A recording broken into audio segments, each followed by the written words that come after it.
welcome to the Murder Master Music Show, episode 73. 75 is approaching pretty fast. And tonight, our guest really needs no introduction, but I'm going to give him one anyway. I'll put it to you this way. The man is basically behind the biggest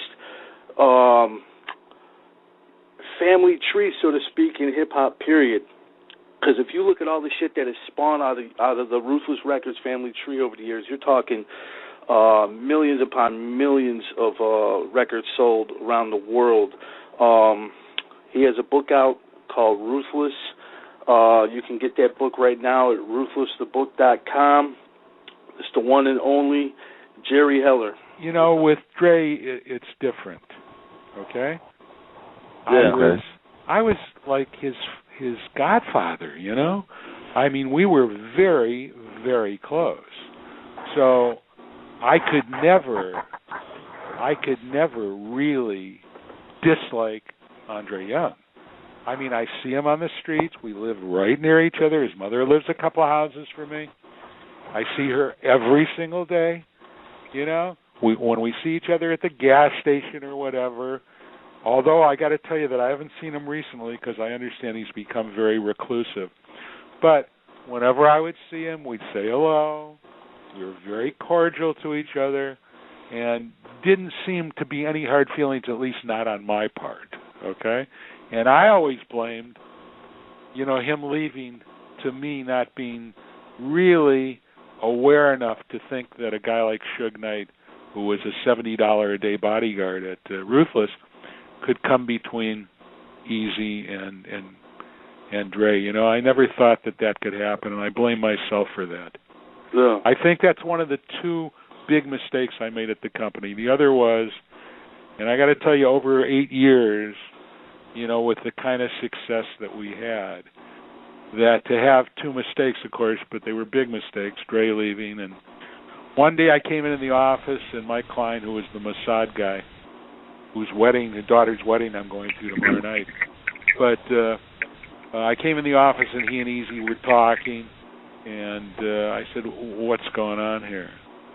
And Eazy said, you know this guy Suge Knight? I said, yeah. He says, well, I'm going to kill him.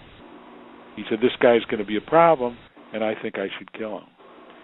And I said, let me think this. I said, let me think this thing through. I said, first of all, we're doing $10 million a month with 6 employees. We don't even have a typewriter in the office. I said, we're the most successful startup record company in the history of the music business, and you want to kill this guy? I said, that just doesn't make any sense to me. And you know something? I should have let him kill him.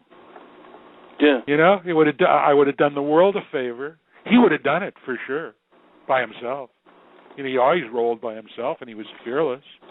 That's why he packed heat too, right? Always. Do you think he would have killed Suge Knight? I think so. I think that he was going to go do it. I took him seriously. And how did you stop him? I mean, how did you convince Eazy? I talked sense to him because he did listen to me, and I was always very logical.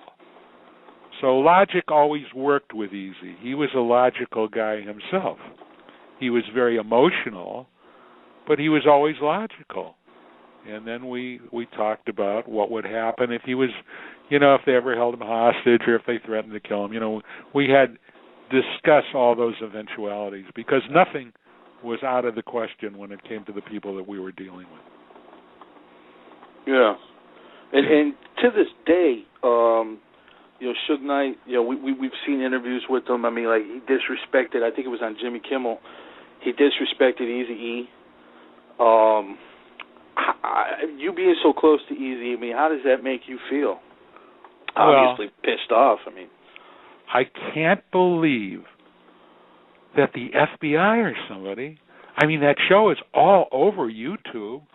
He said, you kill him, you inject him Eazy-E style, man. I mean, come on. Yeah. I mean, do they not care when an African-American kills another African-American? Do they not care? I don't know, man. I mean, why haven't they solved Big E's murder? Why haven't they solved Tupac's murder? Why haven't... if Eazy was murdered, if he was injected, why haven't they solved that? You can't tell me that people that could track down Osama bin Laden and kill him in Pakistan can't find out who killed Biggie on Wilshire Boulevard coming out of the fucking Peterson Museum with fucking cops there. Yeah. So, or Pac in the Vegas, right there in Vegas, in front of everybody. Yeah, it makes no sense on camera. I mean, it just makes no sense to me. So, I've always wondered about that.